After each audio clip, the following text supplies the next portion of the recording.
আমরা ফ্যাসিস্টদের কে বিরুদ্ধে লড়াই করেছি সবচেয়ে আমরা বেশি, কিন্তু সেই ক্ষেত্রে আমরা কোনো ফ্যাসিস্টকে নিয়ে কাজ করব অতটা ব্যাংক্রাপসি এখন আমাদের আসেনি। বাংলাদেশের মানুষ আমরা সবসময় নির্বাচন খুব পছন্দ করি, কিন্তু গত 15 বছরে এমন একটা অবস্থা তৈরি করা হয়েছে যে নির্বাচন থেকে দূরে থাকতে পারলে মানুষ যেন বেঁচে যায়, এই ধরনের একটা অবস্থা তৈরি হয়েছে।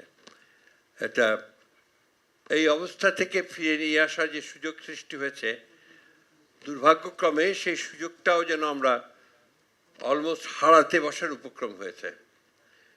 গত কয়েক মাসে এবং বিশেষ করে কয়েকদিনে যে ঘটনাগুলো ঘটল, এই ঘটনাগুলোতে মানুষ কিন্তু অনেক আপনার উদ্বিগ্ন হয়ে উঠেছেন এবং মানুষ ভাবছেন, আবার নতুন করে ভাবছেন যে নির্বাচনটা আদৌ হবে কি। আমাদের দুর্ভাগ্য যে আমরা যখনই আপনার একটা সুযোগ পাই, দেখা যায় যে কিছু কিছু মহল, কিছু কিছু ঘটনা সেই সুযোগগুলোকে বিনষ্ট করে দেয়। আমরা সেই সম্ভাবনাটাকে দূর করে আমরা সত্যিকার অর্থেই একটা আশার সঙ্গে আমরা সামনে নির্বাচনের দিকে যেতে চাই।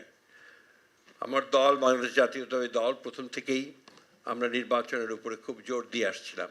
এর জন্য আমাদেরকে অনেকেই আবার খোঁটা দিয়েছেন, বলেছেন যে বিএনপি শুধু নির্বাচনে যেতে চায়, ক্ষমতায় যেতে চায়।